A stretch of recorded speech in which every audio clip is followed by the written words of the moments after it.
recognition. But when he walked into that coffee shop for a blind date, he never expected to hear the words that would change everything. "You don't remember me, do you?" Stella was standing right in front of him, carrying memories of a past he had forgotten, but that she could never erase. And that night, he would discover that some stories don't end in high school. They just wait for the right moment to begin again. Gavin Reynolds never believed in destiny. To him, life was a series of well-negotiated contracts, met deadlines, and calculated strategies. At 34, he was a partner at one of the city's most respected law firms, a man who transformed chaos into order, who sold certainty in a world of doubt. But that Friday afternoon, as he adjusted his Italian silk tie in the office bathroom mirror, he couldn't ignore the emptiness pulsing in his chest like a poorly healed wound. "It'll be quick," he muttered to himself, running gel through his dark hair, now slightly graying at the temples. 1 hour max. Polite, cordial, and then you make up some excuse. His younger sister, Sophie, had been insisting for weeks. "You need to get out of that bubble, Gavin. When was the last time you talked to someone who wasn't a client or a judge?" He had resisted, of course. Blind dates were for desperate people, for those who still believed in fairy tales. But Sophie had that irritating way of not giving up, and he, tired of hearing her lectures, finally gave in. The Rosewood Cafe sat in the heart of the historic district, far from the glass and steel skyscrapers where Gavin spent his days.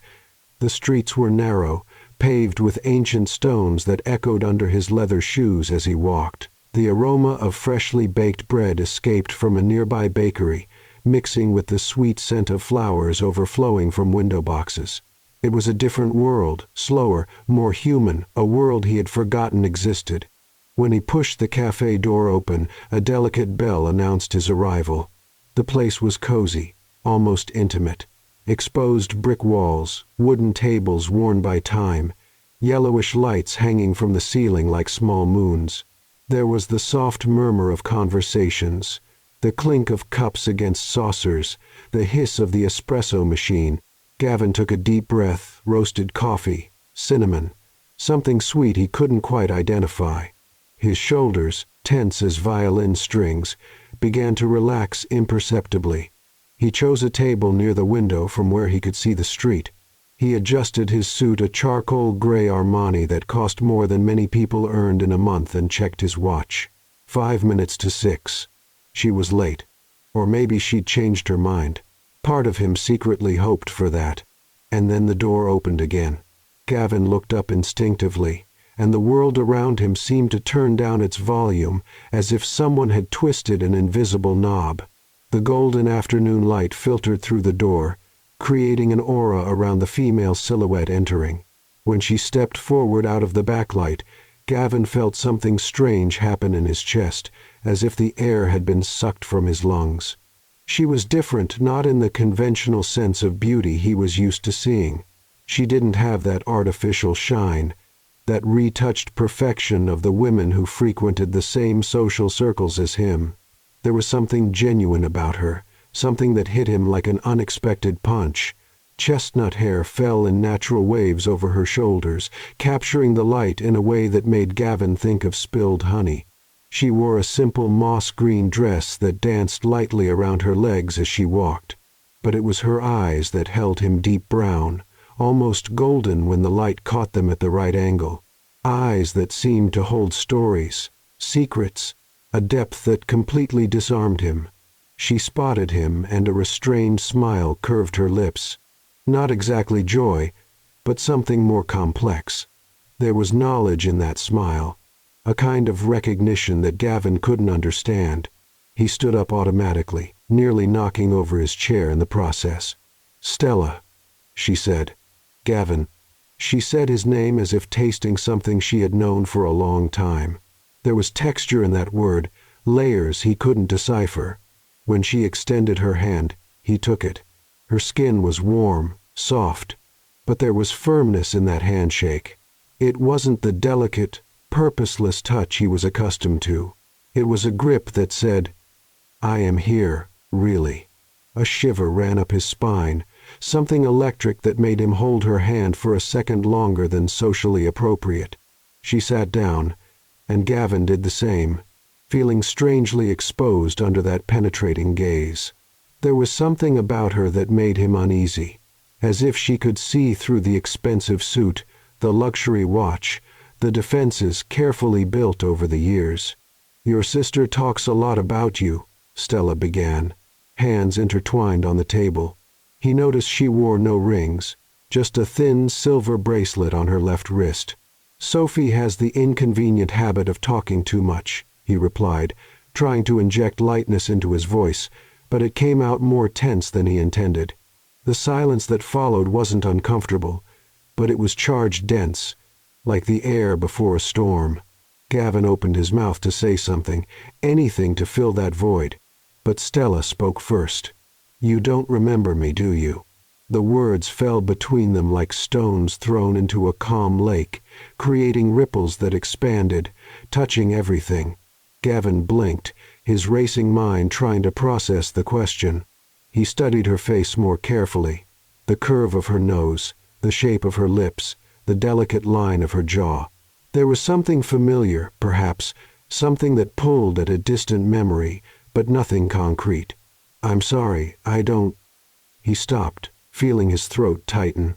There was something in her eyes now, not exactly hurt, but an old sadness like a scar that never completely disappears. Stella tilted her head slightly, and that restrained smile returned, but this time there was a hint of melancholy in it. "Don't worry. I didn't expect you to remember. Have we met before?" Gavin's voice came out lower than he intended, almost a whisper. "Yes, a long time ago." She picked up the menu, but her eyes didn't leave his face. "But I was different. Invisible, actually." Gavin felt his heart speed up. There was a story there, he could feel it, something big, something important that he had missed. And for the first time in years he wasn't thinking about deadlines, contracts, strategies. He was just there, completely present, caught in those brown eyes that seemed to contain entire universes. "Tell me," he said. And it wasn't a polite request. It was a necessity. Stella picked up the coffee cup the waitress had brought and wrapped her hands around it, as if seeking warmth on an afternoon that wasn't cold. Gavin observed the gesture delicate, contained, but there was tension in her shoulders that betrayed a carefully hidden vulnerability. She gently blew across the dark liquid surface, creating small ripples, and for a moment seemed lost in a distant place, a time only she could see. "Lincoln High School," she finally said, raising her eyes to meet his. "Class of 2009. Gavin felt something contract in his chest. Lincoln High. He knew that name, of course. He had spent 4 years there, years he preferred not to revisit too frequently, not because they were bad, but because they represented a version of himself that no longer existed. The popular boy, the debate team captain, the one who always had a joke ready and friends around. That seemed like another life, another person. "We went to school together." He frowned, desperately trying to pull up some memory, some fragment of recognition. But there were so many faces from that time, so many people who walked those hallways. "We attended the same school," Stella gently corrected, and there was an important distinction in that choice of words. But together would be too generous. "You were... well, you were at the top. I was..." She paused, choosing her words carefully. Somewhere else entirely. She placed the cup back on the saucer and took a deep breath, as if preparing to dive into deep waters. "I was Stella Morgan. Hair always disheveled because I didn't have time to fix it in the morning. Thrift store clothes that never quite fit right. The girl who arrived late because she took 2 buses to get to school." The image began to form in Gavin's mind, hazy at first, like a photograph slowly developing.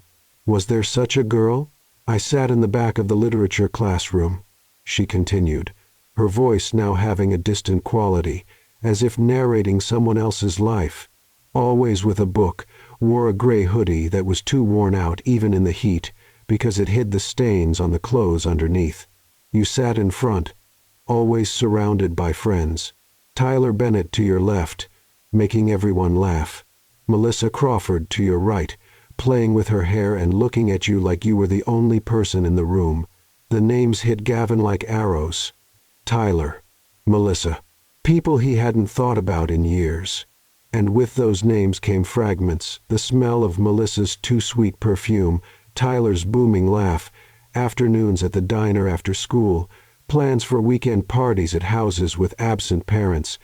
I don't, Gavin began, but didn't know how to finish the sentence.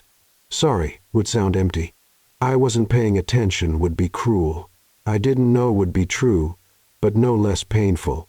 Stella raised her hand, a gentle gesture that interrupted him. I'm not saying this to make you feel guilty, Gavin. I really am not. I was invisible not just to you, but to almost everyone. And part of that was my choice. I had to work after school. Had to take care of my sick mother.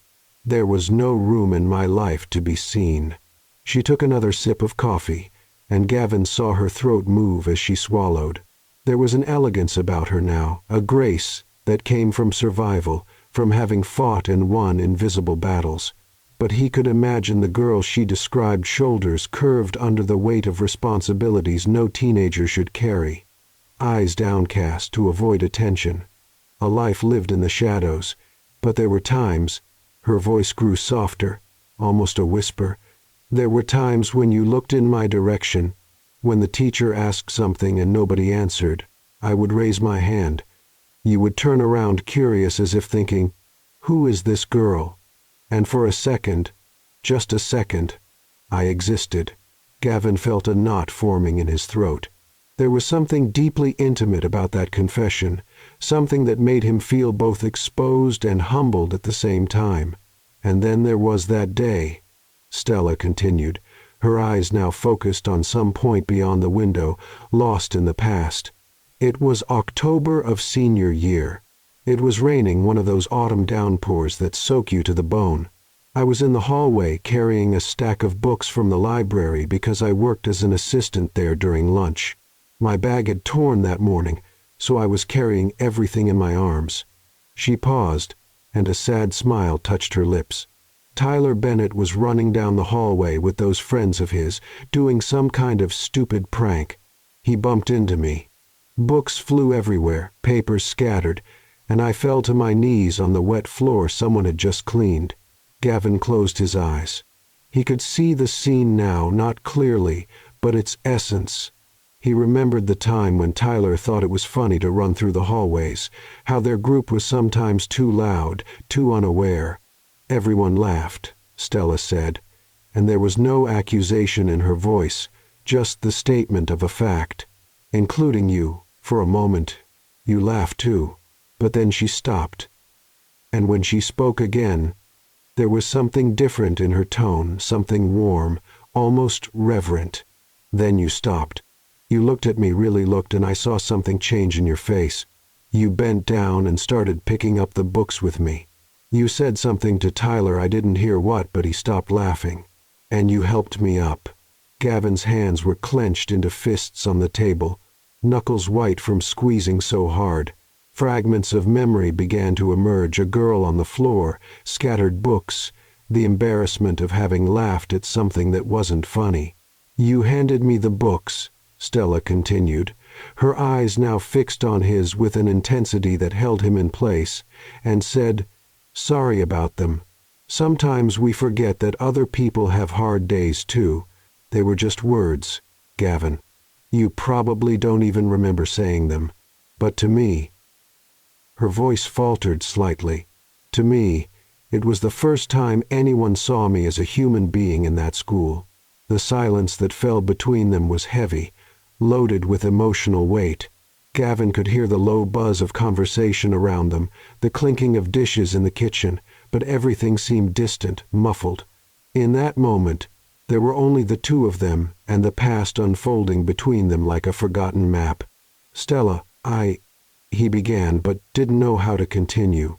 How do you apologize for not seeing someone? For being young and selfish and blind to the worlds that existed beyond your small circle? You don't need to say anything. she gently interrupted. "I'm not telling you this to make you pay for something. I'm telling you because you asked who I am. And this is part of who I was." She leaned slightly forward, and Gavin could smell her subtle perfume, something floral mixed with vanilla, delicate but persistent. "But there's more," she said, and there was something different in her eyes now, a mixture of vulnerability and courage. "There's one night you really might not remember. A night that changed everything for me."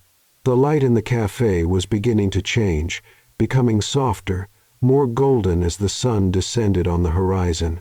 Shadows danced on the exposed brick walls, and the movement of people on the street outside was slowing down, as if the entire city was shifting into a different rhythm. Gavin hadn't touched his coffee.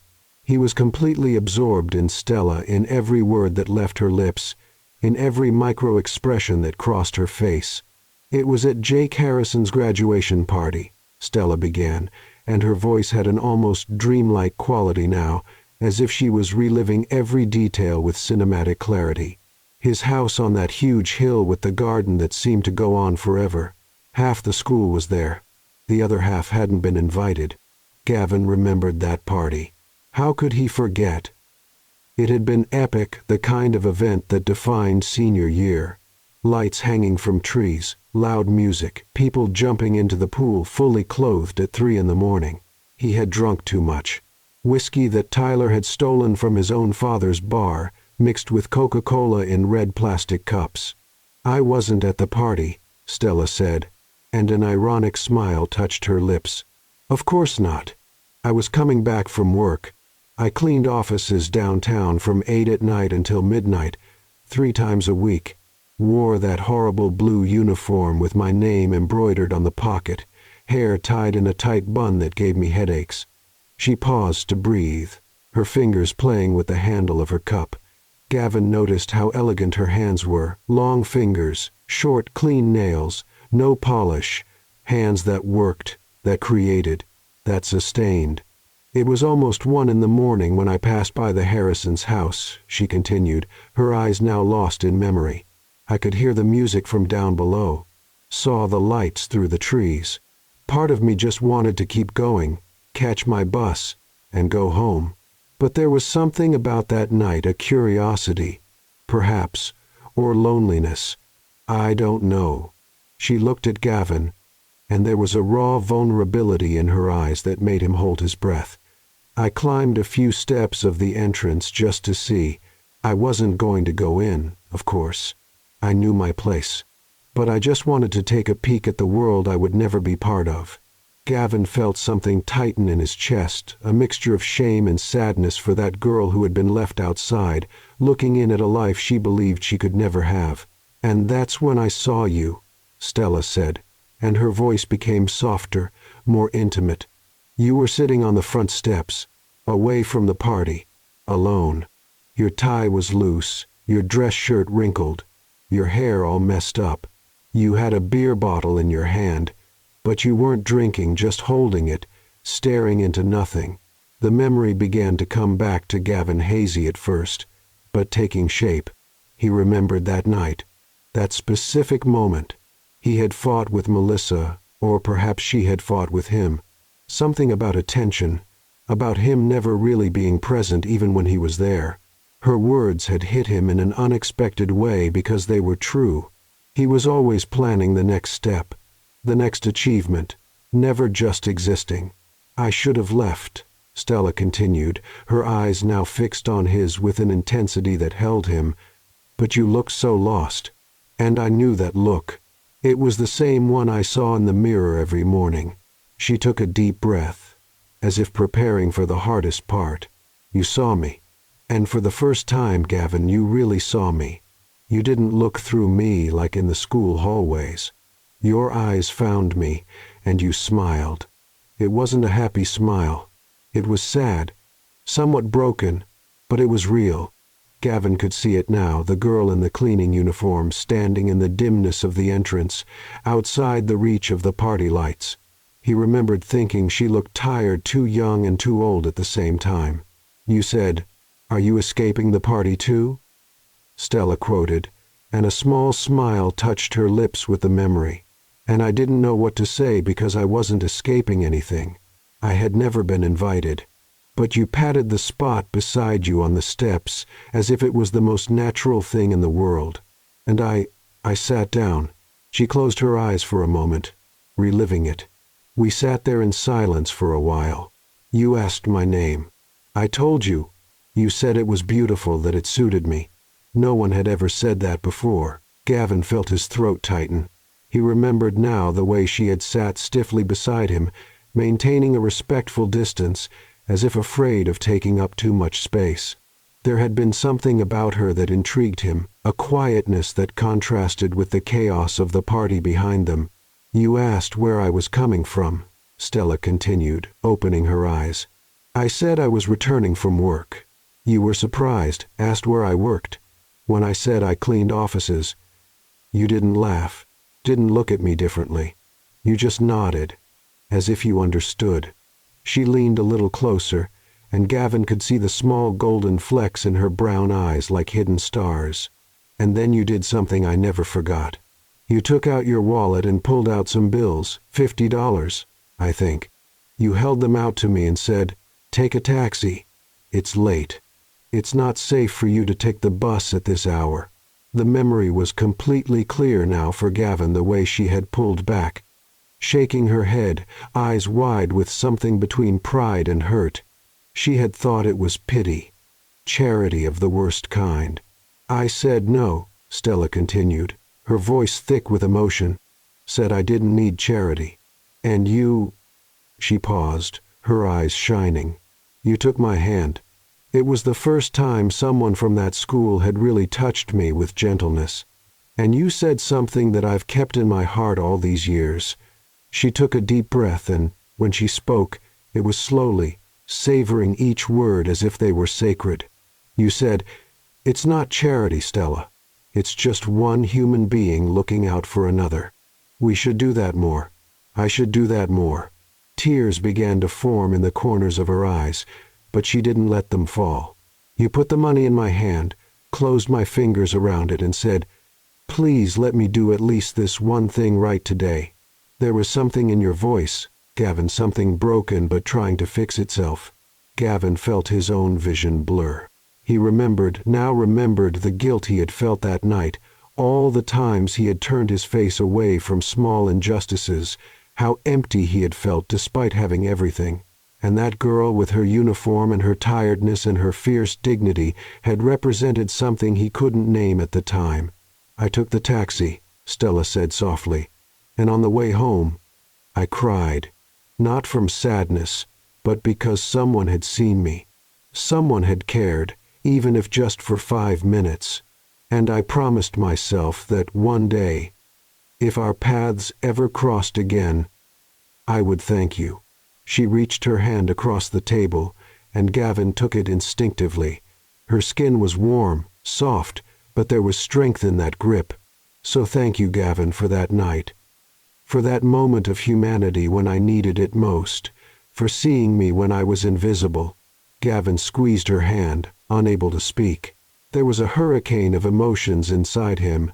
Shame for the selfish boy he had been, admiration for the strong woman she had become, and something else, something new and frightening, pulsing in his chest. Does that boy still exist? Stella asked softly, her eyes searching his. The one who cared?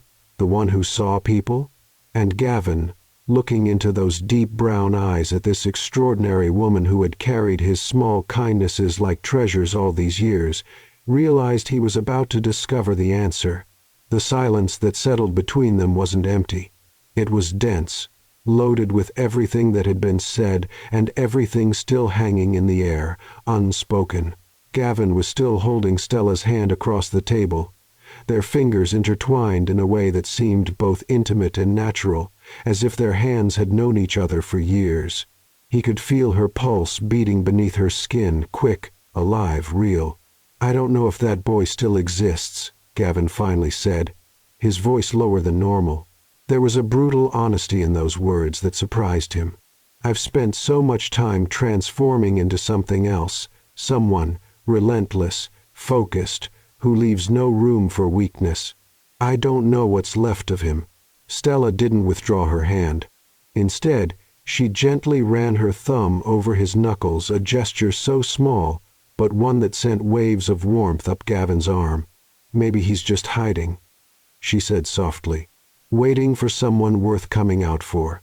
Their eyes met, and Gavin felt something shift inside him, like tectonic plates rearranging after years of stillness. There was something in Stella's eyes, a mixture of vulnerability and strength, of past and present, that completely disarmed him. All the strategies he used in boardrooms, all the masks he had perfected over the years, were useless here. He found himself noticing details that would normally go unnoticed. The way she slightly bit her lower lip when thinking, leaving a temporary mark that he had an inexplicable desire to touch. The delicate curve of her neck exposed when she tilted her head a certain way. How her eyes narrowed slightly when she genuinely smiled, creating small wrinkles at the corners that made her even more beautiful. "What did you do after school?" Gavin asked, realizing he wanted to know everything, every detail, every step she had taken to become this woman sitting across from him. Stella gently released his hand, but the warmth of her touch remained like an invisible mark. She picked up her coffee cup, already cold, but kept it between her hands as if she needed something to hold. "I got a full scholarship to the state university," she said, and there was pride in her voice. "I studied education.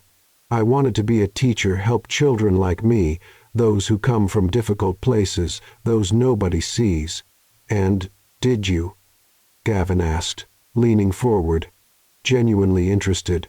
"I teach literature at a public high school on the east side of the city," she answered, and her eyes lit up in a way that made Gavin's heart tighten. "It's not glamorous. Resources are limited, salaries are low, and some days are so hard that I drive home crying. But when a student who's never read a whole book tells me they finally understand why stories matter—" She paused, a soft smile touching her lips. "In those moments, I know I'm exactly where I should be." Gavin felt something strange happen inside him, a mixture of admiration and envy.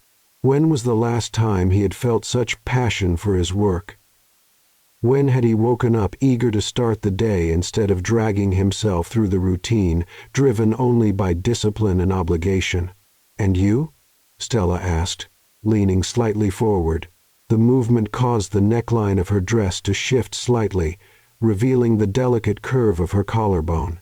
Gavin forced himself to keep his eyes on her face, but it was hard not to notice the way the light touched her skin. "Sophie told me you're a successful lawyer partner at a big firm." "Yes," Gavin said, and the word came out loaded with something that seemed very much like disappointment.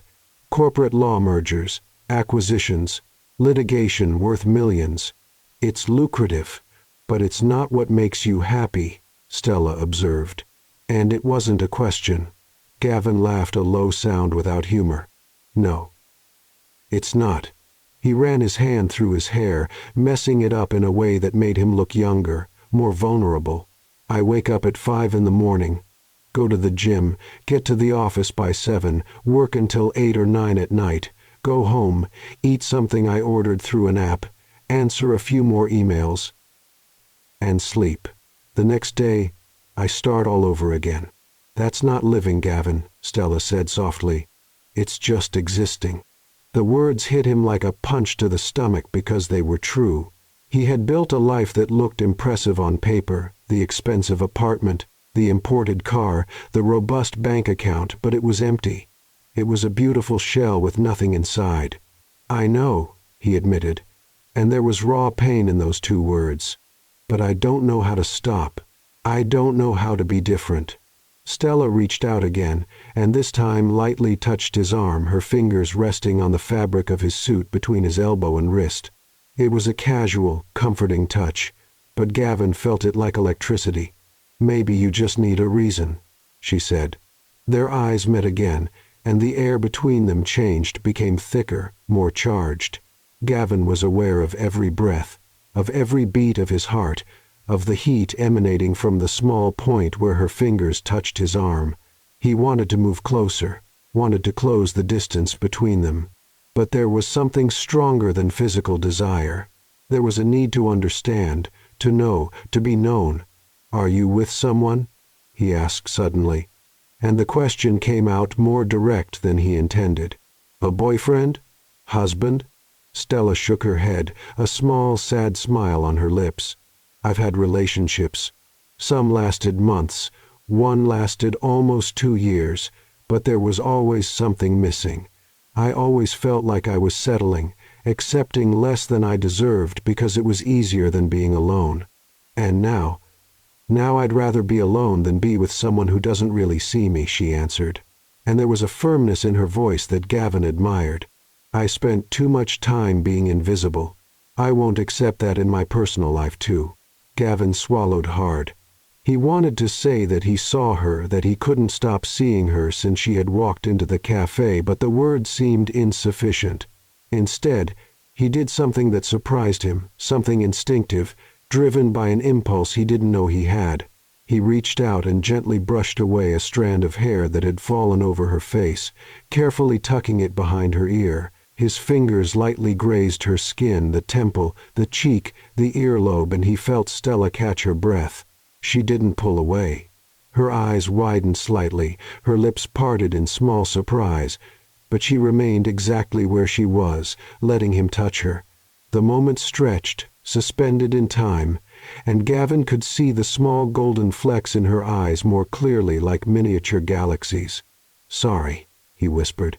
But it didn't sound like an apology. It sounded like something else, a confession, perhaps, or a promise. "Don't apologize," Stella replied, her voice barely above a whisper. "Not when it's like this." The waitress appeared beside the table, breaking the moment. "Would you like to order something to eat?" she asked, smiling with that professional politeness that didn't notice or pretended not to notice the tension in the air. Gavin looked at Stella, a silent question in his eyes. She nodded, a small smile touching her lips. "Yes," she said to the waitress, but her eyes never left Gavin's. "We'll stay a bit longer." And in those simple words, Gavin heard something deeper. "I'm not ready to leave." Not yet. Neither was he. The food arrived: French toast for Stella, a sandwich that Gavin barely touched. But neither of them paid much attention to what was on their plates. They had plunged into a different kind of hunger, a need to know and be known that transcended any physical appetite. The conversation flowed between them like a river, finding its natural path, winding and deep, touching places they both kept guarded. "Tell me about your students," Gavin asked, genuinely interested, leaning with his elbows on the table in a way his corporate office posture would never allow. There was something liberating about letting his defenses down, about not needing to perform success and control. Stella's eyes lit up in a way that made Gavin's heart speed up. "There's a boy in my class, Marcus," she began, her hands gesturing softly as she spoke, creating small movements in the air that Gavin found hypnotizing. 15 years old, lives in a shelter with his mother and 3 younger siblings. Comes to school wearing the same hoodie every day, always with the hood up, eyes down, trying to be invisible. She paused, taking a small sip of water, and Gavin noticed how her throat moved as she swallowed, a movement so simple, yet he found it unexpectedly intimate. "On the first day of class, I asked everyone to write about a moment when they felt truly alive. Most wrote about vacations, parties, things like that." Marcus turned in a blank sheet. "What did you do?" Gavin asked, completely absorbed. "I kept him after class," Stella continued, a soft smile touching her lips with the memory. "Not to scold him, but to talk. I asked if he couldn't remember such a moment, or if it was too difficult to write about. And do you know what he told me?" Gavin shook his head, hanging on every word. He said, "Miss Morgan, people like me don't have moments like that. We just try to survive until the next day." Stella's voice trembled, slightly raw emotion breaking through her professional composure. He was 15 and had already given up on feeling anything beyond tiredness. Gavin felt something tighten in his chest, a mixture of sadness and anger at the injustice of children carrying weights no young shoulders should bear. "What did you say to him?" Stella looked directly at Gavin, and there was an intensity in her eyes that held him. "I told him I knew him, that I had been him, that I understood what it was like to wake up every day feeling like you were fighting the entire world just to keep existing." She took a deep breath, raw vulnerability on her face. "And then I told him about a night many years ago when someone saw me, really saw me, and how that moment, that small kindness, planted a seed of hope that I carried with me until it grew into something bigger." Gavin felt his throat tighten. He knew which night she was describing. "You told him about us. Not about you specifically," Stella said softly, "but about what that moment meant, about how a small act of humanity can change the trajectory of a life." "And did it work?" Gavin asked, his voice lower than he intended. Stella's smile widened, genuine and radiant. 3 months later, Marcus turned in a 10-page essay about the first time his 4-year-old sister read an entire word by herself. He said for the first time he could see beyond survival. He could see possibility. "That was the first time I saw him smile." Gavin felt something warm spread in his chest, not physical desire, although that was there too, pulsing low and persistent, but something deeper. Admiration, respect, a connection that went beyond superficial attraction. "You changed his life," he said. "No," Stella gently corrected, shaking her head. "I just helped him see what was already there, just like you did for me once." Her hands were on the table, almost touching his, separated by only inches that seemed charged with electricity. Gavin observed her fingers, long, delicate, but with subtle calluses that spoke of work, of effort, of a life lived with purpose. "What about you?" Stella asked, leaning slightly forward. The movement brought her scent to Gavin, something floral and sweet, but with a deeper note underneath, something that made him want to move closer. "What brings you joy when you're not in courtrooms defending corporations? What makes your heart race?" Gavin opened his mouth and then closed it again. The question should be simple, but he realized with a shock of recognition that he had no answer. When was the last time he had done something simply because he wanted to, not because he should? When had he felt genuine joy, not just satisfaction from a case won or a bonus received? "I don't know," he finally admitted, and there was raw pain in that confession. "I used to enjoy photography when I was younger. Had an old camera I bought at a thrift store. Spent hours wandering around the city, capturing moments. But..." He paused, searching for words. I stopped. There wasn't a specific moment. Life got too busy, and it seemed frivolous without purpose. "Without purpose?" Stella repeated, and there was something that seemed very much like sadness in her voice. "Gavin, creating art, capturing beauty, seeing the world differently, that's not without purpose. That's what makes us human." She reached out her hand, and this time it wasn't a hesitant or comforting touch. She took his hand firmly, intertwining her fingers with his in a way that felt both natural and revolutionary. Gavin looked at their joined hands and felt something inside him break, not in a painful way, but like a cocoon opening. "Do you know what I see when I look at you?" Stella asked softly, her eyes searching his. Gavin shook his head, unable to form words. "I see someone who's hungry," she said, and there was no judgment in her voice, only understanding. Not for food or success or material things, but for meaning, for connection, for something real in a world of superficialities. The words hit him like arrows, each finding its target with surgical precision. How could she see him so clearly when he could barely see himself? "I've spent so much time building this life," Gavin said, his voice barely above a whisper. "The right apartment, the right car, the right position. I thought when I got there, when I had everything I'd planned for, I would finally feel complete. But the more I achieve, the emptier it seems." "Because you're measuring the wrong life with the wrong metrics," Stella replied, gently squeezing his hand. "Success isn't about how much you accumulate. It's about how much you live, how much you feel, how much you connect. Gavin turned her hand over, exposing her palm, and gently traced the lines there with his index finger. It was an intimate gesture, almost unconscious, but Stella didn't pull away. Instead, he felt a slight tremor pass through her, saw her lips part slightly as her breathing became a little faster. "You scare me," he admitted, eyes still fixed on her hand, unable to face the intensity of her gaze. "Because you make me want things I thought I'd given up on. Make me question everything." "Good," Stella said, and there was a note of challenge in her voice that made Gavin finally look up to meet her eyes. "Maybe it's time to question. Maybe it's time to stop living on autopilot and really choose how you want to live." The conversation around them had quieted down. Gavin vaguely noticed that the cafe was emptier now, that the lights had been slightly dimmed, creating a more intimate atmosphere. Or perhaps the world had always been this way, and he had simply never paid attention. "If you could do anything," Stella asked, her voice soft but insistent, "without worrying about money or expectations or what anyone else would think, what would you do?"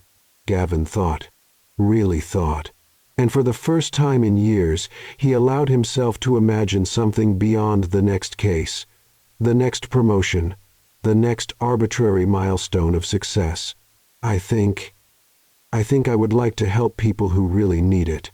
Not corporations fighting for a few more millions, but real people, families facing unfair evictions, workers being exploited, immigrants navigating impossible systems." Stella smiled, and it was the kind of smile that lit up her entire face, making those small wrinkles appear at the corners of her eyes. "Then why don't you?" "Because it's scary," Gavin admitted. "Because it would mean leaving everything I've built. Because I don't know if I'm brave enough." "Gavin," Stella said, and there was so much conviction in her voice that he had no choice but to believe. "You're one of the bravest men I know. You've just forgotten that." He squeezed her hand, allowing himself to absorb her strength, her certainty, and looking into those deep brown eyes, seeing himself reflected in them, not as the successful but empty lawyer he had become, but as the man he could be, Gavin felt something he hadn't felt in years: hope. Time had a strange way of behaving when Gavin was with Stella. Sometimes it seemed to drag like honey, each second stretching into a delicious eternity, and other times it shot by like an arrow, hours evaporating into minutes. When he looked at the clock, he was shocked to realize it was past 10 at night. They had been there for more than 4 hours, and it felt simultaneously like an eternity in the blink of an eye. The waitress had passed by their table 3 times, each time with a more understanding smile, until she finally approached with the delicacy of someone who didn't want to interrupt something precious. "Sorry, folks," she said softly, "but we're closing in 15 minutes." Gavin felt a tightness in his chest, a physical resistance to the idea of leaving this place, this moment, this connection. He looked at Stella and saw the same reluctance reflected in her eyes, a gentle sadness, but also something more, an unformulated question hanging in the air between them. "Of course," Stella said to the waitress, smiling politely. "Could you bring the check, please?" But when the waitress walked away, Stella made no movement to get up. Instead, her fingers nervously played with the paper napkin on the table, folding and unfolding the corners, creating small creases that she repeatedly smoothed out. Gavin recognized the gesture. She was processing something, gathering courage to say something. He paid the bill quickly, leaving a generous tip for the waitress's patience, and then they stepped out onto the sidewalk. The night air was crisp, carrying the scent of jasmine flowers from some nearby garden and the distant smell of rain that hadn't yet arrived. The street was quiet, only a few cars passing occasionally, their lights creating ephemeral patterns on the damp asphalt. Stella hugged herself, an unconscious gesture against the slight cold, and Gavin, without thinking, took off his jacket and placed it over her shoulders. The fabric was too large, swallowing her slightly. But there was something deeply satisfying about seeing her wearing something of his, as if it were a mark, A subtle claim. "Thank you," she said softly, pulling the jacket tighter around herself. The gesture brought his scent to her, something woody and expensive. But beneath that, something that was purely Gavin, a smell she already knew she wouldn't forget. They stood there for a moment, a few steps from the cafe door, neither wanting to take the first step toward goodbye. The moon was high in the sky, almost full, bathing everything in a soft silver light that made Stella's skin appear luminescent.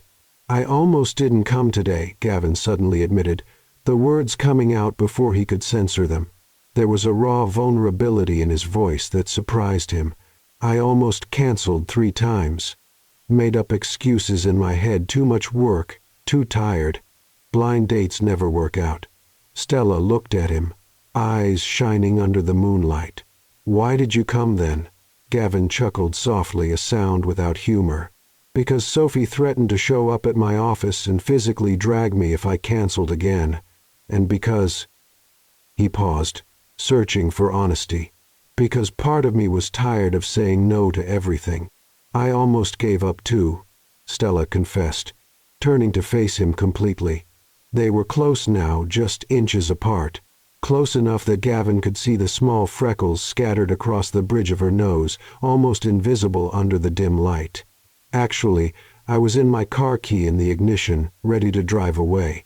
I sat there for 10 minutes trying to convince myself to go in." "What changed your mind?" Gavin asked, and his voice came out lower, more intimate than he intended. Stella bit her lower lip, a nervous habit that Gavin was beginning to recognize, and that made him want to reach out and touch that lip with his thumb, free it from her teeth. "I thought about you," she said simply. "About that boy on the steps. About that moment of kindness that I carried with me for so long. And I thought, what if he's still there somewhere, under all that successful adult armor? What if this is my chance to finally thank you, to discover who you've become?" Gavin felt something shift in his chest, an emotion so intense it almost hurt. "And?" he asked, barely able to breathe. "Who did you discover?" Stella took a step closer, almost completely eliminating the distance between them. Gavin could feel the heat emanating from her body, could see the way her chest rose and fell with each breath slightly accelerated. "I discovered," she said softly, her eyes searching his with an intensity that held him in place, that boy didn't go away. He was just waiting for someone worth coming out of the shadows for. The statement hung in the air between them, loaded with meaning, with possibility, with breathtaking vulnerability. Gavin raised his hand slowly, giving her time to pull away if she wanted. But she didn't move. His fingers found her face, his palm gently curved against her cheek, his thumb lightly tracing the arc of her cheekbone. Her skin was soft, warm, and he could feel a slight tremor pass through her under his touch. Stella's eyes closed for a moment, just a second, as if she was savoring the sensation, memorizing it. When they opened again, there was something different in them, a depth and openness that invited him in. "Can I see you again?" Gavin asked, and there was an urgency in his voice that surprised him. It wasn't simply desire, though, that was there, pulsing low and insistent in his veins, but a deeper need, a need to not let this connection slip away, to not go back to his empty, lonely life, as if this night had never happened. The smile that lit up Stella's face was like the sun rising. "Yes," she said simply, but then added with a mischievous gleam in her eyes, "but no fancy, elegant places. There's a diner near my school that serves the best apple pie in the city, open 24 hours, 80s music on the jukebox, and coffee that's strong enough to resurrect the dead." Gavin laughed, a genuine, spontaneous laugh, the kind that came from deep in his belly and made him feel lighter. "A diner," he repeated, as if testing the word. "I can't even remember the last time I was in one."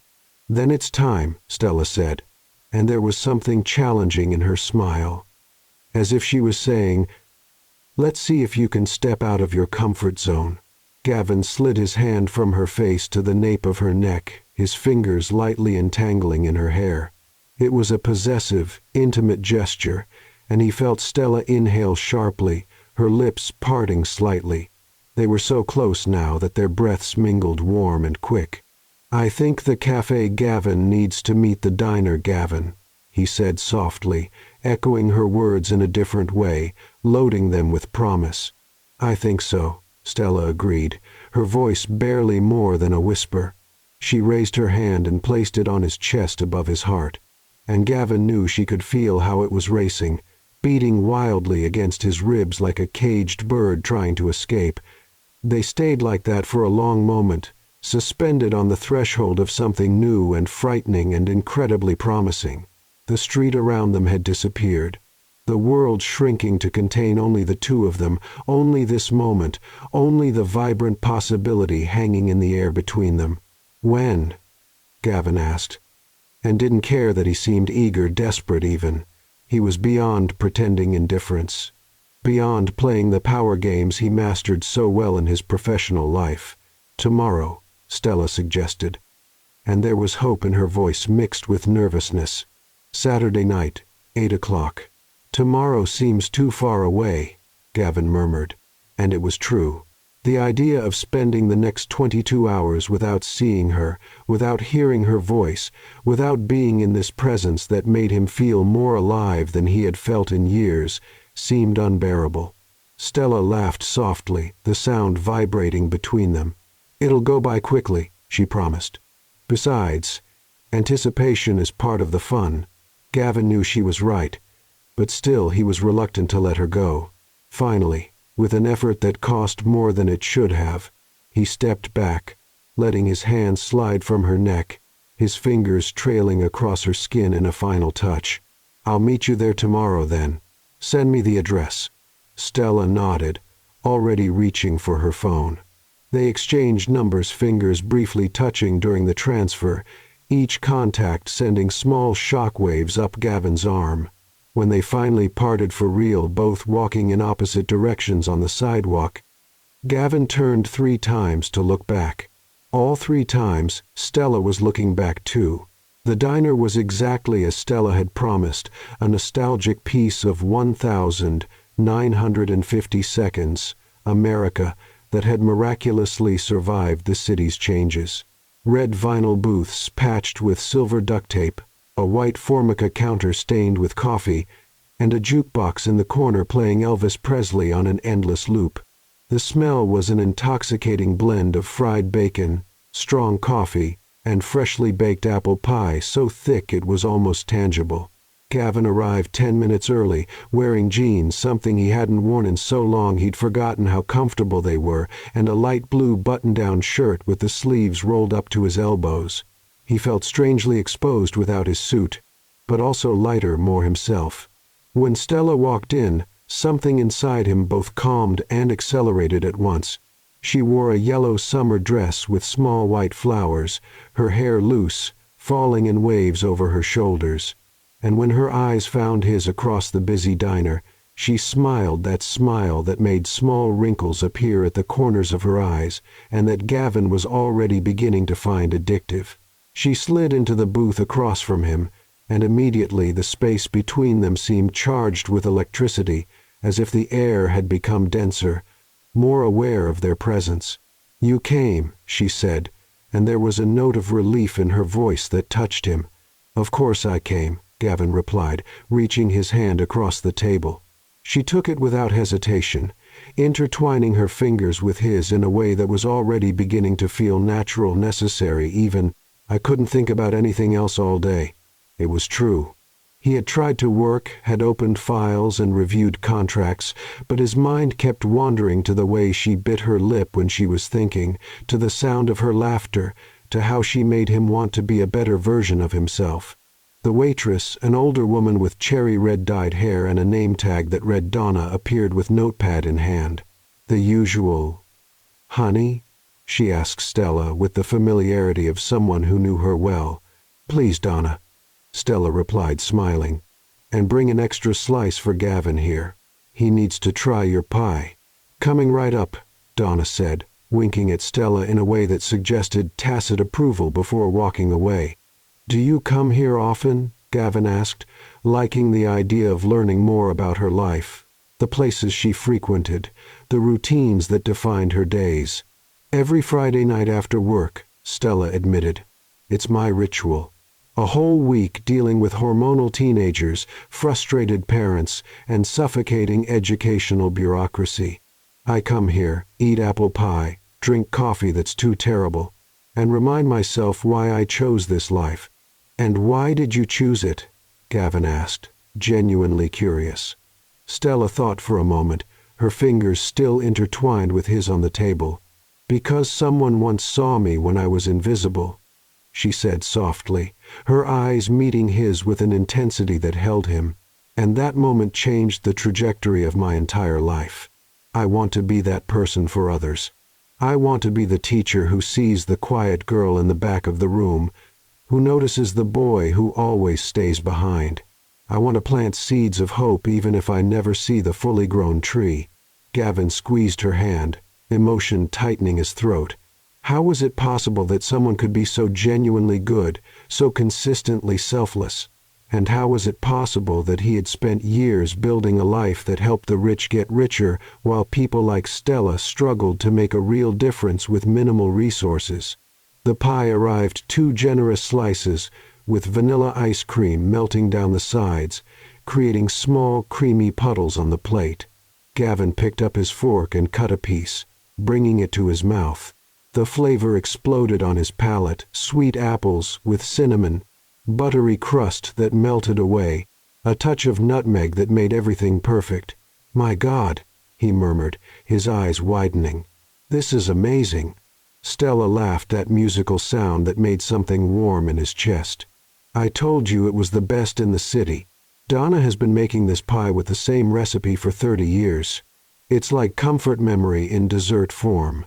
They ate in comfortable silence for a few minutes, occasionally exchanging glances and smiles, but it was the kind of silence that spoke volumes. There was no need to fill every second with words when just being together was enough. When Stella reached for another piece of pie, a bit of melted ice cream clung to the corner of her lips. Without thinking, Gavin reached out and gently wiped it away with his thumb, the touch lasting a second longer than necessary. Stella froze, her eyes widening slightly, her lips parting in small surprise. Sorry, he murmured, but it didn't sound like an apology. It sounded like a promise. Don't apologize, she replied, echoing the words she had said the night before, her voice coming out hoarser than normal. The moment stretched tense and charged until Donna appeared again to refill the coffee, breaking the spell. But something had changed.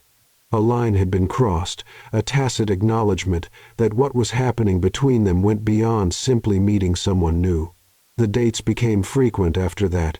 2 nights later, Gavin took her to a photography exhibition at a small gallery downtown, something he would never have done before meeting her, but now seemed important, a way to share a part of himself he had buried long ago.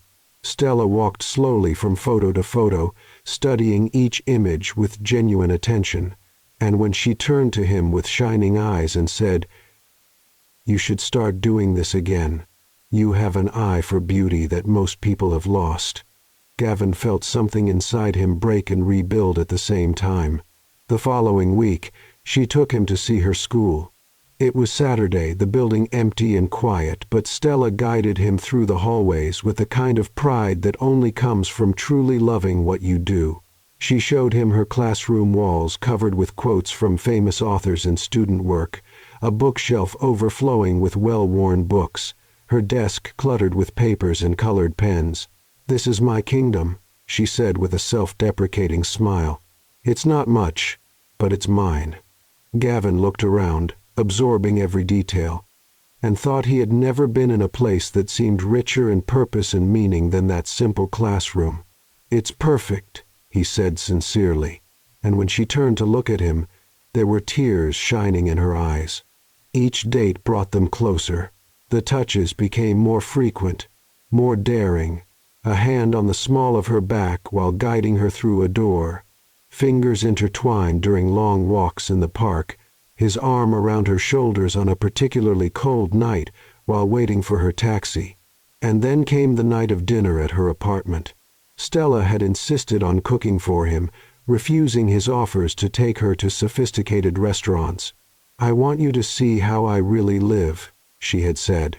No filters, no performance. Her apartment was small, a studio on the third floor of an old building without an elevator, but it was full of life. Books stacked on every available surface, green plants in the windows, colorful cushions on the worn couch. Photos of students and friends on the walls. It smelled of spices and something sweet baking in the oven. "Welcome to my world," Stella said, a little nervous as she closed the door behind him. Gavin gently pulled her to him, his hands resting on her waist. "Your world is beautiful," he said. And he wasn't just talking about the apartment. He was talking about everything, the way she lived, the choices she made, the person she was. They dined by candlelight at the small kitchen table, knees touching underneath, conversations flowing as easily as they always did. But there was something different about that night, an underlying tension, an awareness of each other's bodies that made each accidental touch a charged moment. When they finished eating, Stella got up to wash the dishes, but Gavin gently held her by the wrist. "Leave that," he said, his voice low. "Come here." She did, allowing him to pull her to the couch. They sat side by side so close that there was no space between them, and Gavin put his arm around her shoulders, pulling her even closer. Stella nestled against him, her head resting on his shoulder, and for a long moment they just existed like that, breathing in sync. "Gavin," Stella said softly, her voice almost a whisper, "yes, I'm falling for you." The confession was simple, disarming in its honesty. Gavin turned slightly, catching her chin between his fingers and lifting her face to look her in the eyes. "I've already fallen," he replied. And then finally he did what he had wanted to do since that first night at the cafe. He kissed her. The kiss began softly, almost hesitantly, lips meeting with the delicacy of a question being asked. But when Stella sighed against his mouth, when her fingers entwined in the hair at the nape of Gavin's neck, something inside him crumbled. The kiss deepened, became more urgent, more necessary, as if they were trying to communicate years of loneliness and yearning in a single moment. Gavin's hand slid around Stella's waist, pulling her closer, eliminating any space that still existed between them. She responded by climbing onto his lap, her legs folding on either side of his thighs, and her weight, her closeness, her warmth, all of it made Gavin's head spin in a way no amount of expensive whiskey ever could. When they finally separated to breathe, both breathless, foreheads resting against each other, eyes still closed as if trying to memorize every sensation, Gavin murmured, his voice thick with desire and something deeper, more frightening, "Stella, are you sure? Because if we start this, I don't know if I'll be able to stop. I don't know if I'll want to stop." Stella opened her eyes, and what he saw there hit him like lightning: desire. Yes, but also trust, choice, a vulnerable openness that touched him more deeply than any physical touch could. "I've never been more sure of anything in my life," she said, and there was a firmness in her voice that left no room for doubt. Gavin stood up, holding her easily, her hands around his neck, her legs wrapped around his waist. She was light, fitting perfectly against him. He walked the few steps to her bed, a double bed covered with a floral comforter and soft pillows that smelled of lavender and Stella, and laid her down gently, as if she were something precious, something sacred. And to him, in that moment, she was. It wasn't just physical desire, though, that pulsed intense and urgent in his veins, but the desire to know her completely, to be known by her, to create an intimacy that went beyond the body. Gavin knelt beside the bed, his eyes roaming her face with an intensity that made Stella's heart race. "You're so beautiful," he murmured. And it wasn't just a line, wasn't empty seduction. It was truth, distilled into words. Stella reached out, touching his face, tracing the strong line of his jaw, the lower lip she had already memorized through kisses. "Then show me," she whispered. "Show me how you see me." And he did. Gavin's fingers found the buttons of her blouse, unbuttoning each one with a deliberate slowness that bordered on torture. Stella could feel his breath against her exposed skin, hot and irregular, and each newly revealed inch seemed to make time slow down. When her blouse was finally removed, when she lay there in just her simple cotton underwear and bra, no expensive lace or seductive lingerie, just her in her most honest form, she felt a vulnerability that went beyond the physical. But the way Gavin looked at her, as if he was seeing art in a museum, as if she were the most precious thing he had ever witnessed, made all insecurity melt away. "Perfect," he whispered. And then his mouth was on her neck, kissing lightly, nibbling, making its way along her collarbone into the valley between her breasts. Stella arched against him, hands pulling at his shirt, desperate to feel skin against skin. Gavin moved back just enough to pull the shirt over his head, and then they were skin to skin, heat to heat, and the contact was so intense that they both sighed simultaneously. His hands were everywhere, tracing the curve of her waist, sliding along the side of her ribs, exploring every line and angle as if memorizing a map. And Stella explored him back, fingers running over his broad chest, feeling the muscles contract under her touch, his breathing becoming faster, more shallow. "Gavin," she moaned when his mouth found her breast, when his tongue traced circles that made stars explode behind her closed eyelids. Her hands buried themselves in his hair, holding him there, not wanting that sensation to end.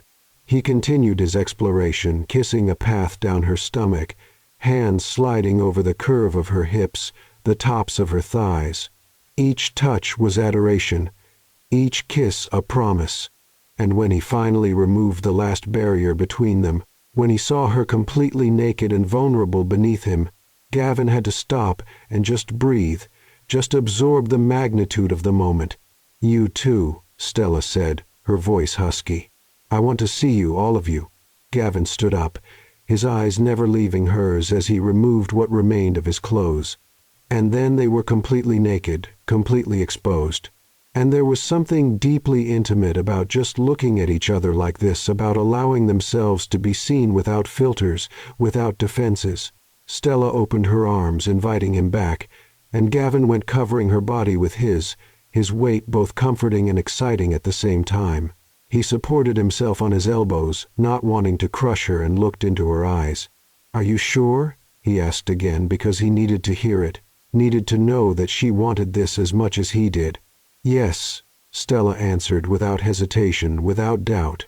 She wrapped her legs around his waist, pulling him closer. "Yes, Gavin. Please." The moment they joined was simultaneously intense and gentle, urgent and tender. Gavin moved slowly at first, giving their bodies time to adjust, to find their rhythm. Stella moved with him, against him, creating a dance that was theirs alone, a language spoken through touch and sigh and soft moan. His hands were intertwined with hers, fingers tightly gripping, braced above her head against the pillows. Their faces were close, breaths mingling, eyes open and fixed on each other because they both needed to see, needed to witness, needed to be completely present in that moment. "Are you with me?" Gavin whispered, his voice tense with restraint, with the almost painful desire to let go, but also with the need to take her with him, to ensure she felt everything he was feeling. "I'm with you," Stella answered, and then louder, more urgent, "I'm with you, Gavin. Don't stop." The rhythm increased, became more frantic, more desperate. Sweat glistened on their skin, muscles trembled with effort and pleasure, and the tension built and built until it was almost unbearable. Stella's nails lightly scratched his back, marking him, claiming him, and that was enough to push him beyond the edge. "Stella," he groaned against her neck, and the sound of her name on his lips, laden with pleasure and adoration, was what took her along with him. They shattered together, bodies tense and trembling, waves of pleasure washing over them so intensely that for a moment there was no thought, no past or future, just that eternal present of pure sensation and absolute connection. Afterward, when their breathing finally began to normalize, when the tremors subsided to occasional shivers, Gavin carefully moved to the side, not wanting to crush her with his weight. He pulled her into his arms, and Stella went easily, fitting perfectly against his chest, her head resting over his still racing heart. He pulled the comforter over them, creating a cocoon of warmth and safety. His hand traced lazy patterns on her back, circles, lines, abstract shapes that meant nothing and everything at the same time. Stella's hair was spread across his chest, and he buried his nose in it, inhaling the scent of flowery shampoo and sweat and something that was intrinsically her. "I feel like someone finally sees me," Stella murmured in the dark, her voice sleepy but happy. Gavin kissed the top of her head, his lips lingering there for a long moment. "I will never stop seeing you," he promised. And they weren't just empty words after sex. It was a vow, a commitment, a declaration of intent. Stella raised her head slightly, looking at him in the dimness of the room. There were tears shining in the corners of her eyes, but she was smiling. "I love you," she said simply and directly, without games or strategy. "I know it's too soon to say this. I know I should wait, but I can't hold it in. I love you, Gavin Reynolds."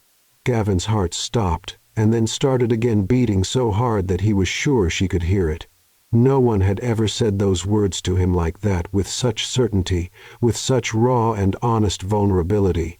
And for the first time in his life, he said them back and truly meant it. "I love you too," he replied, his voice rough with emotion. "I love you, Stella Morgan, and I think I've been loving you since that night on the steps. I just didn't know it yet."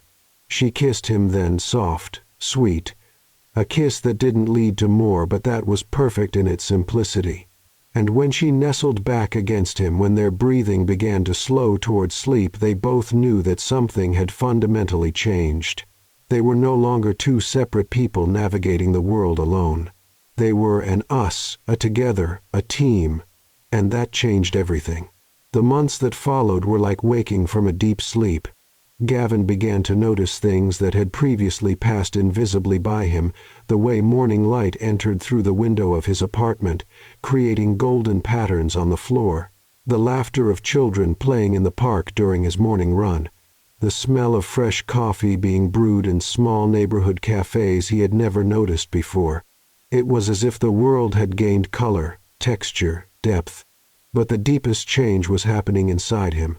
It was on a Thursday afternoon, sitting at his mahogany desk in the panoramic office on the 23rd floor, reviewing a merger contract worth $16 million, when something inside him simply broke. Or perhaps it would be more accurate to say that something finally fell into place. He looked at the dense pages of legal jargon, at the numbers representing fortunes being moved from one account to another, at the clauses designed to protect the rich and powerful, and felt nothing. No satisfaction, no sense of purpose, just an emptiness that expanded like a crater in his chest. His mind wandered to Stella, as it often did lately, and he imagined her at that exact moment, probably in her classroom, leaning over the desk of some student struggling with grammar or text interpretation, her eyes shining with that passion that made his heart race. She was making a real difference, touching lives, planting seeds of hope in fertile soil. And him?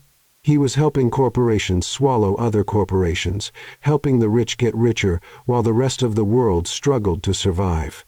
The nausea he felt was physical, visceral. Gavin closed the contract folder, stood up, and walked to the window. The city stretched below him, millions of people living their lives, fighting their battles, carrying their burdens. And suddenly, he no longer wanted to be above them, looking down from his ivory tower. He wanted to be down there in the midst of real life, doing something that mattered. The decision, when it finally crystallized, was both terrifying and liberating. That night, he went straight to Stella's apartment. She opened the door, still wearing her work slacks and blouse, red-marked test papers in one hand, her hair tied in a messy bun, and the sight of her so real, so present, so alive, made something inside him expand until it seemed his chest couldn't contain it. "Gavin," she said, surprised but happy, "I thought you had that dinner with clients tonight." "I canceled," he said simply, stepping in and closing the door behind him. He pulled her into his arms, burying his face in her hair, inhaling the familiar scent of flower shampoo and coffee and chalk. "I needed to see you." Stella moved back slightly, studying his face with those observant eyes that never missed anything. "What happened?" Gavin led her to the couch, sitting down and pulling her to sit beside him. Their hands intertwined between them. "I'm leaving the firm," he said, and the words that should have sounded frightening came out laden with relief. Stella's eyes widened. "What?" "Gavin, are you sure? That's a huge decision." "I've never been more certain of anything," he replied, echoing the words she had said to him that first night together. "Stella, I've spent the last 10 years building a career that looks impressive on paper but is killing me inside. I wake up every morning with a weight on my chest. I go to bed every night feeling like I've wasted another day doing things that don't matter." He squeezed her hands, trying to make her understand. "You changed something in me. You showed me there's another way to live, another way to measure success. And I can't keep pretending it's all okay, that money and prestige are enough when I know they're not." Tears shone in Stella's eyes, but she was smiling. "What are you going to do?" Gavin took a deep breath, and for the first time in years felt genuine excitement running through his veins. "I'm going to open my own practice. Legal services for low-income families. Pro bono cases helping people who really need it but don't have the resources to pay expensive lawyers. It will mean less money, long hours, difficult cases that I might lose more than win." He paused, his eyes searching hers. "But it will mean waking up every morning knowing I'm doing something that matters." Stella kissed him, then deep, passionate, a kiss that said more than words ever could. When they separated, she was really crying now, tears flowing freely down her face. "I'm so proud of you," she whispered. "So incredibly proud." The following weeks were a whirlwind. Gavin handed in his resignation letter, facing disbelief and even hostility from some of the older partners who saw his decision as betrayal. He sold his expensive apartment and moved to a smaller, more modest place, saving the difference to invest in his new practice. Stella was by his side every step of the way. She helped him find a small office in a working-class neighborhood, paint the walls a welcoming shade of light blue, assemble second-hand furniture they bought at thrift stores. They worked side by side late into the night, laughing when something went wrong, celebrating each small achievement with cheap pizza and tight hugs. On the day of the official opening, Gavin was nervous in a way he had never been in corporate courtrooms. There was only a small ad in the community newspaper, a simple sign in the window, but that was all he needed. This was real. This mattered. His first client was a woman named Rosa, 52 years old, working 3 jobs to support 4 grandchildren after her daughter had died of an overdose. She was facing unfair eviction, the landlord wanting to remove her to sell the building to developers. Rosa entered the office with shoulders bent by the weight of the world, tired eyes that had seen too much pain, too much injustice. And when Gavin said he would help her, that he would fight for her without charging anything, because that's what decent people do for each other, she cried. "Why are you doing this?" she asked through her tears. "You don't even know me." Gavin thought of Stella, how she dedicated her life to helping children society had forgotten. He thought of that night on the steps many years ago, how a small act of kindness had planted a seed that kept growing. "Because everyone deserves to be seen," he said simply. "Everyone deserves to have someone on their side." The case took 3 months. Gavin worked tirelessly researching precedents, building arguments, using every skill he had honed in corporate courtrooms, but now applying them on behalf of someone who really needed it. And when the judge finally ruled in Rosa's favor, when she hugged him so tightly he could barely breathe, as she sobbed with relief against his shoulder, Gavin felt something he had never felt in any of his multi-million-dollar corporate victories. He felt like he had made a real difference, that his life had purpose, that he mattered in a way that transcended bank accounts and impressive titles. That night, he took Stella to dinner at the diner, their place now, loaded with memories and meaning. They sat in the same booth where they had sat on their first date, and Gavin took her hands across the table. "You saved me," he said, his voice rough with emotion. "Saved me from a life that looked good on the surface but was empty inside. You showed me there's another way, a better way." Stella shook her head, squeezing his hands. "No, Gavin. I just helped you remember who you always were. That boy on the steps who cared, who saw people. He never went away. He was just waiting for the right moment to come back." They looked at each other across the table, across all the months they had shared, across all the changes and growth and transformation. And Gavin knew with a certainty that went down to his bones that he wanted to spend the rest of his life with this extraordinary woman. He wanted to wake up beside her every morning. He wanted to face challenges with her, celebrate victories with her, build a life that mattered with her by his side. He wanted everything, and for the first time in his life, he wasn't afraid to admit it. A year had passed since that first night at the Rosewood Cafe, 365 days that had completely transformed Gavin's life in ways he never could have imagined. He was no longer the empty corporate lawyer who entered blind dates without hope. He was a man who woke up every morning with purpose, who saw the world in vibrant colors instead of shades of gray, who loved deeply and was deeply loved in return. It was Friday night, Stella's sacred pie night at the diner. But this time Gavin had arrived earlier, much earlier. He was sitting on the red vinyl bench, his hands trembling slightly as he rotated the small velvet box in his pocket, checking for the 10th time that it was still there, that it was real, that he really was about to do this. Donna, the cherry red-haired waitress, who had witnessed the evolution of their relationship over the months, slid into the booth across from him with a knowing smile. "So today's the big day, huh, honey?" Gavin nodded, unable to trust his voice. He had faced intimidating judges, aggressive lawyers, high-pressure situations that would have made most people crumble. But nothing, absolutely nothing, had made him as nervous as this moment. "She's going to say, yes, you know," Donna said gently, placing a wrinkled hand over his. "That girl loves you in a way you rarely see.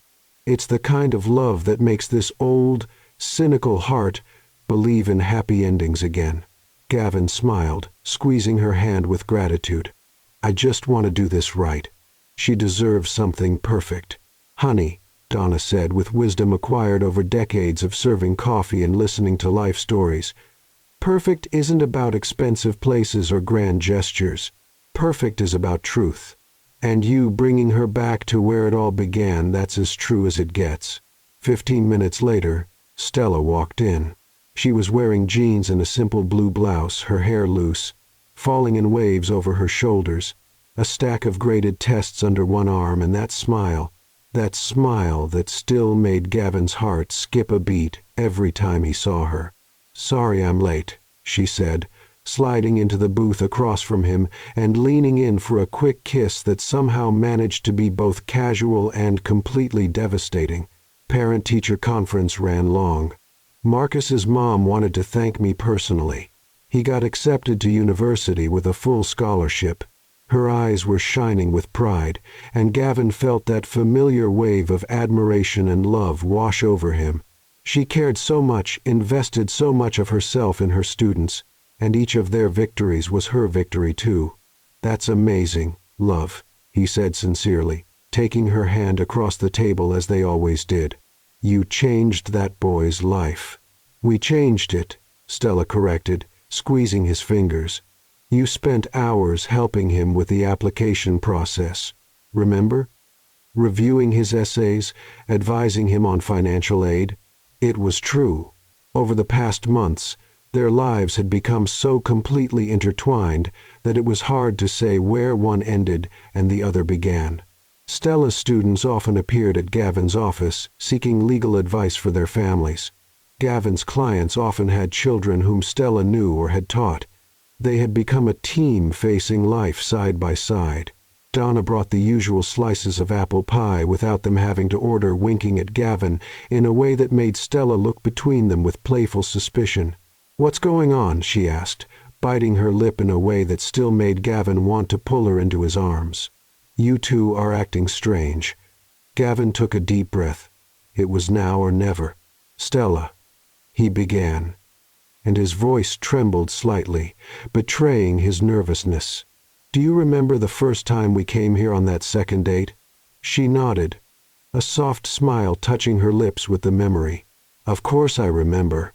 You looked so out of place at first, all serious and proper. But then you tasted the pie and your whole face lit up like a child's. You told me that night that the cafe Gavin needed to meet the diner Gavin," he continued, his eyes never leaving hers.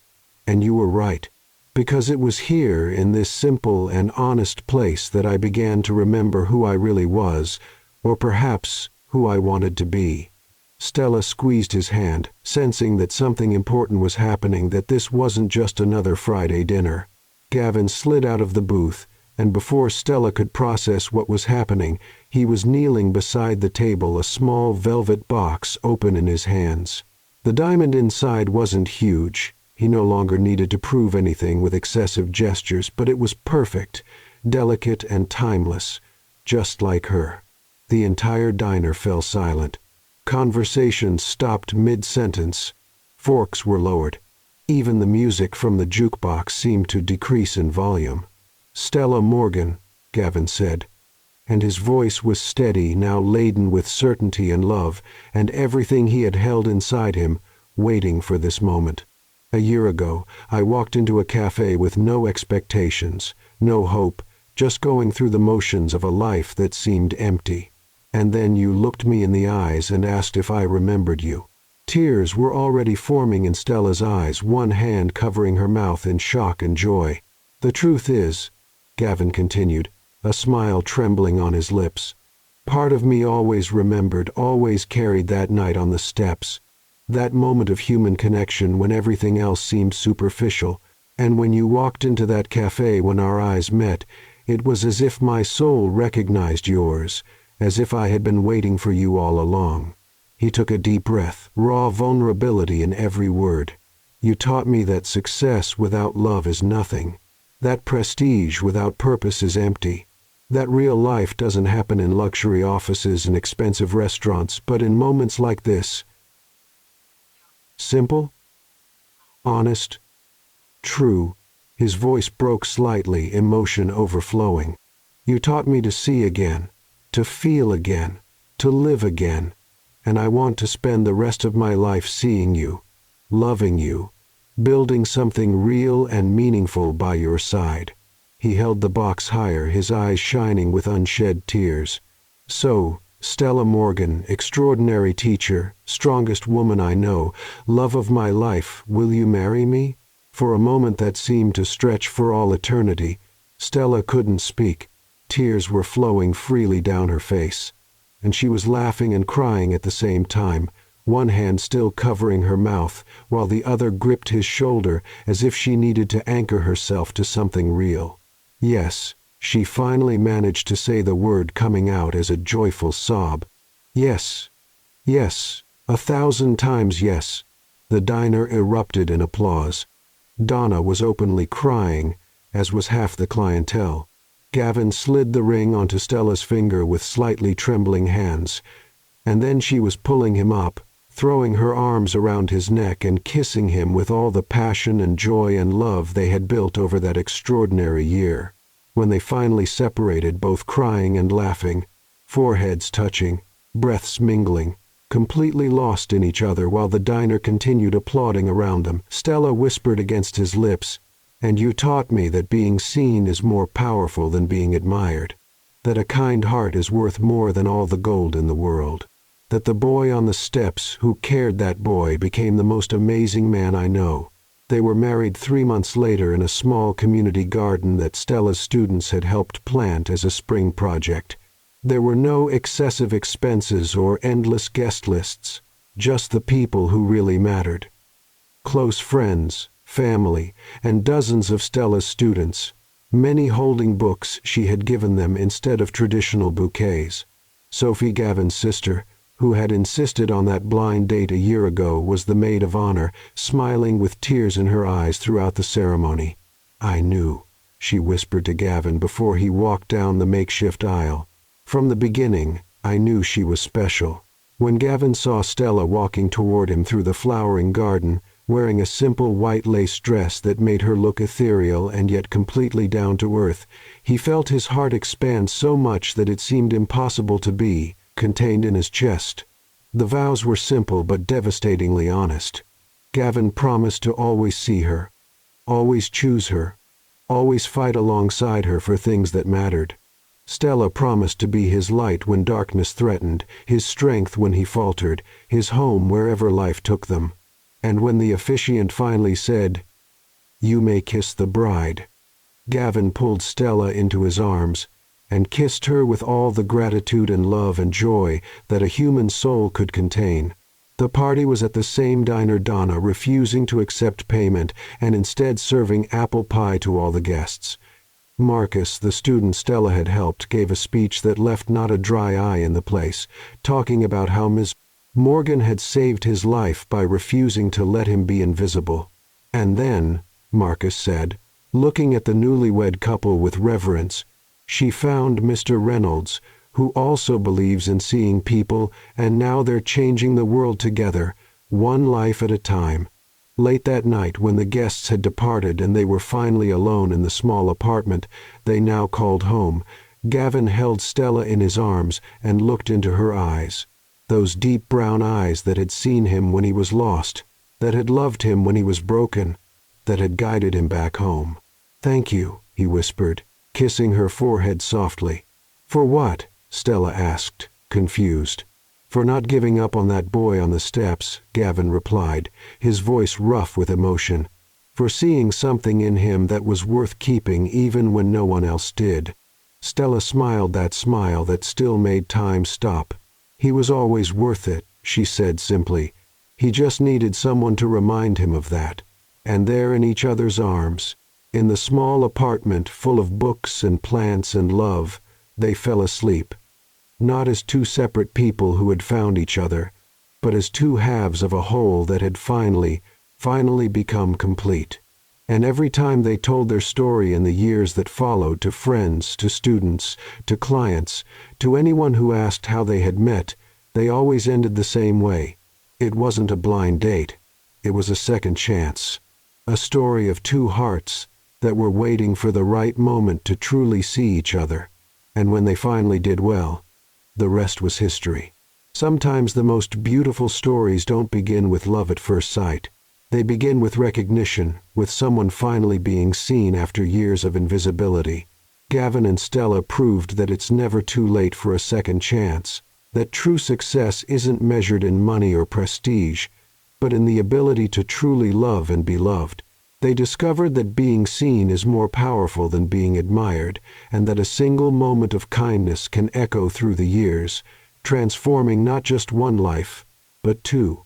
In the end, the question isn't whether you'll be remembered, but whether you'll have the courage to remember, to truly see the people around you before it's too late. And you, who have you failed to see?